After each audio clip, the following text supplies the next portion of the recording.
Essa vai ser, na minha opinião, uma das semanas mais voláteis do ano, com eleição, divulgação de taxa de juros, e isso vai trazer uma volatilidade muito grande para o mercado e também um desgaste psicológico aí para as pessoas que estão começando agora e está com expectativa muito grande de alta infinita, principalmente agora, mês de outubro e novembro. Eu acredito em alta para mês de outubro fechou em alta, mês de novembro também, mas nos últimos 3 meses, a abertura, os primeiros 5 a 10 dias do mês, a gente teve ali um momento de volatilidade maior com queda para os últimos 3, 4 meses.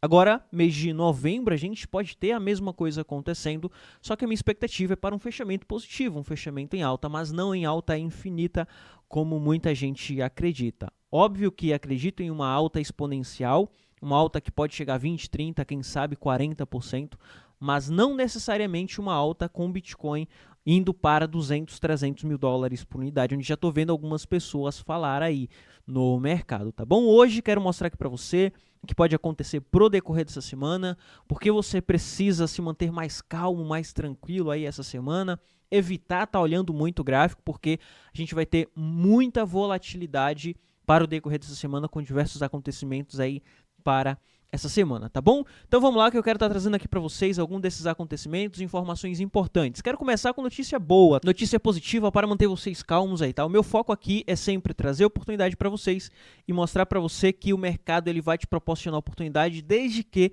você tenha paciência. Então eu preciso passar aqui para vocês coisas que façam com que vocês se mantenham calmos e mais tranquilos. Então eu vou estar sempre procurando amenizar aí toda essa emoção, todo esse FOMO, desde FOMO, a expectativa, uma emoção muito alta de grande valorização, até mesmo uma expectativa de queda infinita. Eu quero estar sempre mostrando aqui para vocês conteúdos onde vocês não vão entrar aí nessa extrema euforia ou nesse extremo pânico. Tá bom? Então se mantém mais tranquilo aí, desde um grande FOMO, se acontecer, até mesmo um grande medo de correção aí para o decorrer dessa próxima semana, tá? Começando aqui, a gente tem a BlackRock impulsiona o mercado com compras bilionárias em Bitcoin. Isso significa, pessoal, que o que eu estou sempre trazendo aqui para vocês, tá? No decorrer das últimas 2 semanas, uma aceleração contínua das compras de institucional, ou seja, essa compra da BlackRock atrai o foco para ETF. Se a gente tem compra de ETF, a gente tem compra de Bitcoin na outra ponta, tá? A BlackRock é a maior gestora de ativos do mundo, fez uma movimentação estratégica no mercado de criptomoedas, adquirindo aproximadamente 2,4 bilhão em Bitcoin. A aquisição realizada nessa semana faz parte da preparação para o lançamento do tão esperado ETF de Bitcoin da empresa. Além disso, outros 300 milhões foram investidos em 2 dias, ou seja, a gente tem uma entrada constante e contínua aí nos últimos dias, tá? Com a aquisição recente da BlackRock, agora a BlackRock possui aproximadamente 429 mil bitcoins. Isso representa, pessoal, 2,04% do total de Bitcoin que vai existir, ou seja, de 21 milhões. Um detalhe importante, tá? Tem uma pesquisa que diz que 20% dos Bitcoins em circulação, eles já estão perdidos, tá? Seja perdido onde o dono da carteira perdeu a chave privada, perdeu de alguma forma, ou seja, 20% dos Bitcoins que existem estão perdidos, são irrecuperáveis, ou seja, eles detêm mais de 2%. Isso daqui é 2% sobre o valor total que vai existir, que é 21 milhões. Sobre o valor em circulação, que não chega a 20 milhões, se não me engano, quando a gente vai colocar na ponta do lápis, dá mais de 3% aqui do valor total em circulação. Então, a BlackRock entrou aqui para o mercado cripto para ser uma das principais baleias, tá? Já está passando aí, já ultrapassou grandes gestoras, como por exemplo o Grayscale, que estava dominando o mercado há muito tempo. A Grayscale caiu aí com o lançamento de ETF, foi proposital, na minha opinião, para uma desalavancagem, como trouxe vídeo aqui para vocês falando sobre a Grayscale. Agora vem a BlackRock dominando o mercado, tá? Então a gente vai acompanhar esses caras aqui. Eles entraram no mercado para ser o top 1 de fato, tá? Detendo nesse momento 429 mil bitcoins. Isso daqui é positivo, tá? Porque atrai aí a visão de institucional para o Bitcoin, porque a gente tem a principal gestora do mundo se expondo, comprando mais e comprando para eles também, tá?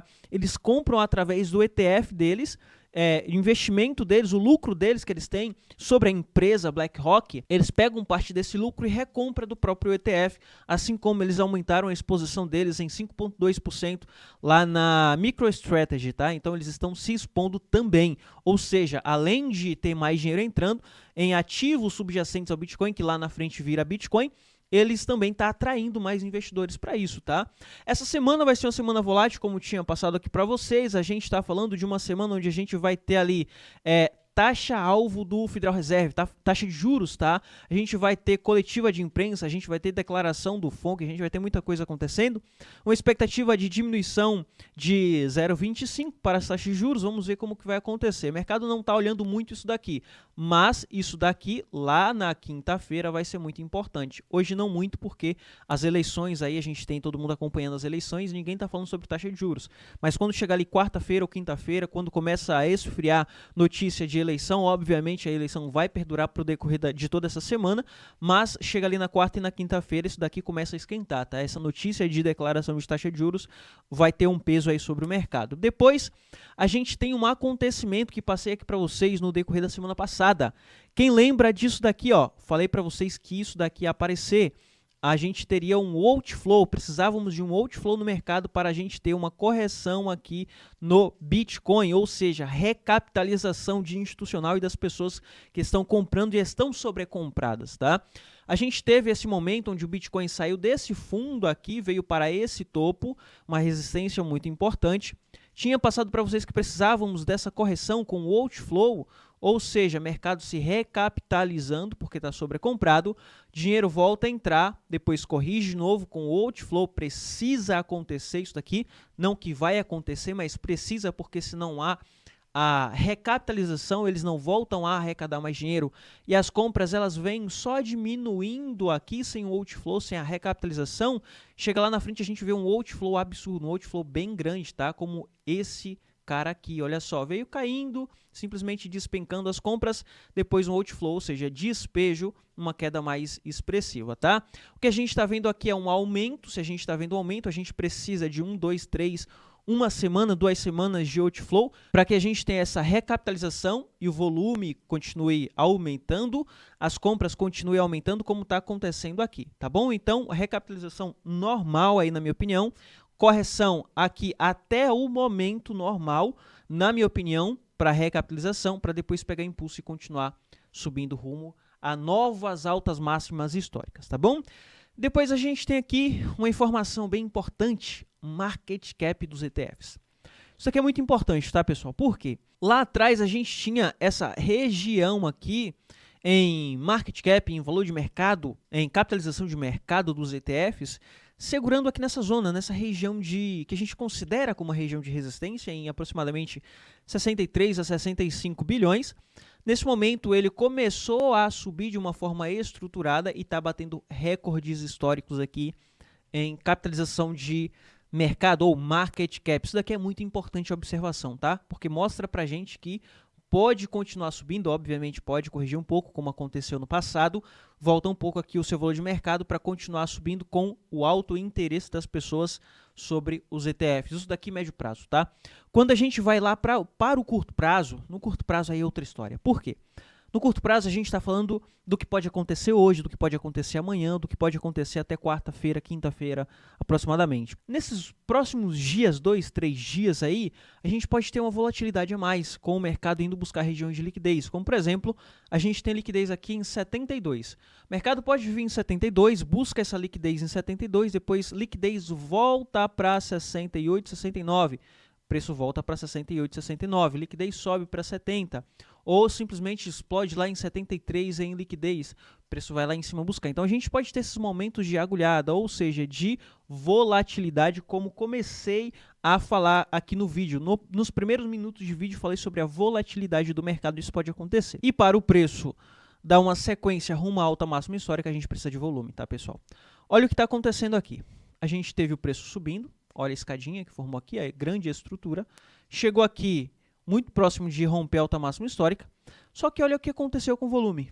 Volume decrescente. Mostra pra gente que o interesse das pessoas em comprar cada vez mais está baixando. Ou seja, A quantidade de pessoas que estava comprando aqui quando o Bitcoin chegou nessa região de 72 era menor do que quando chegou lá em cima em 73. Quando caiu aqui para essa região de 68 aproximadamente, o interesse simplesmente despencou, foi lá embaixo em 3 bilhões em volume, depois subiu para 35.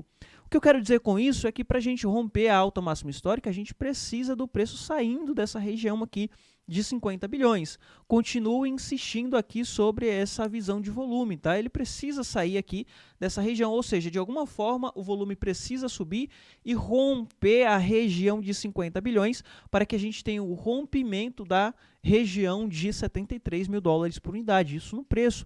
Por quê? Se o volume aumenta enquanto o preço sobe, mostra para a gente que a quantidade de pessoas na ponta compradora está aumentando cada vez mais à medida que o preço sobe. Então isso daqui vai ser muito importante a observação, tá bom? Enquanto o preço estiver dessa forma aqui, com o volume abaixo de 50 bilhões, o máximo que ele pode chegar agora é até a região de 73 e ficar enrolando aqui nessa região, tá bom? Para médio prazo aí, a gente precisa do volume subindo para que a gente tenha a continuação. Quando a gente vem aqui para o preço, obviamente observando o semanal primeiro, depois a gente vai para o curto prazo, o semanal tá horrível, tá muito feio. Por quê?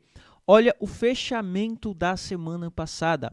Mostra pra gente que o preço ele não teve força suficiente para segurar acima das resistências de 69.400 ou até mesmo 71 mil dólares por unidade. Isso daqui é muito ruim para a gente. Por quê?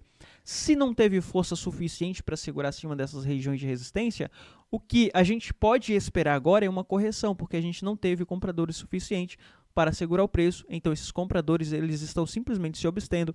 Se a gente tem compradores se abstendo, os vendedores agora podem tomar conta do mercado, trazendo o preço para as regiões de 66, tá? Então, com esse fechamento semanal, muito facilmente a gente pode ver Bitcoin de novo a 66. Luiz, eu preciso ficar preocupado com essa informação? Até o momento não, porque o que ele pode estar fazendo é isso daqui, ó. Lembra lá quando eu falei que o preço poderia voltar a 59? Voltou a 59 para formar a estrutura?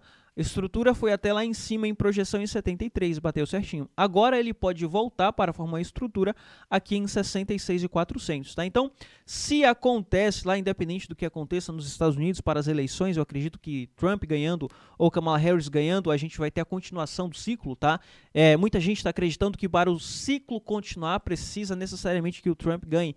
Não precisa, tá? Se o Trump ganhar vai ser muito bom para curto prazo. A gente vai ter aquele momento de volatilidade a mais com pressão positiva, tá? Com mais compradores. Mas se a Kamala Harris ganhar, a gente vai ter a correção de curto prazo, mas o ciclo continua, tá? Então a gente pode ter correção aqui, voltando para 66, tocando até aqui embaixo em 64, dando aquela agulhada onde tira todo mundo que acredita que aqui vai ser o fundo máximo, tá? Então dá aquela agulhada e volta só para buscar liquidez, depois ele volta para romper a alta máxima histórica. Então, se voltar aqui para 66 a princípio, se ele segura no semanal, eu acredito que ele pode vir a 66, tá? Se ele vem a 66, ele vai formar uma estrutura de alta para estilingar e buscar nova alta máxima histórica, tá? Quando a gente vai puxar Fibonacci aqui, a gente está falando que aqui em 66 é 50% de Fibo. Então, é uma região possível e provável a ser buscado aí, dependendo de como for as eleições dos Estados Unidos, principalmente com toda essa volatilidade que vamos ter essa semana aí, tá bom? Kamala Harris ganhando, correção para mercado, então a gente pode ter aqui mais facilmente Bitcoin a 66, 65. Trump ganhando, dependendo de como for a divulgação de taxa de juros, porque na quinta a gente tem divulgação de taxa de juros, a gente pode sim ter esse momento de correção, tá? A gente corrige rapidamente aqui e já volta, tá bom? Então, a única coisa que vai mudar é que vai ser mais rápido a correção. Ele corrige mais rápido e já volta mais rápido também. Quando a gente vem observar aqui para o gráfico diário, olha como ele está perdendo essa região que era para ser uma região de suporte para o preço. Perdeu no diário, possibilidade aumenta aqui para preço corrigir até 66. Só que fica perigoso, tá? Fica perigoso porque ele começa nesse momento a formar um ombro, cabeça a ombro, onde é um padrão de reversão. Então a gente precisa, quando chegar aqui em 66, um impulso maior e mais rápido, para que o preço ultrapasse aqui essa região, que vai ser uma região de resistência em 69, e já seja estilingado aqui para a região de 73 e rompendo essa região, tá bom? Para as altcoins, um pouco mais de cautela, tá? Porque Bitcoin tá com dominância explodindo, dominância do Bitcoin no semanal tá rompendo todas as resistências possíveis e prováveis, então as altcoins vai apanhar um pouco mais aí nos próximos dias e principalmente essa semana. Então vamos ter um pouco mais de cautela principalmente nas altcoins, tá bom? Enfim, era isso que eu queria trazer aqui pra você, tá? Espero que o vídeo tenha te ajudado de alguma forma, e se te ajudou, deixa o like, tá bom? E como eu tô aqui todos os dias para trazer conteúdos como esse, se inscreve aí também, você vai se manter sempre informado e também vai ter conteúdo de qualidade, conteúdo onde você vai conseguir ter boas oportunidades aí no mercado. Enfim, vou ficando por aqui, te vejo no próximo vídeo, foi!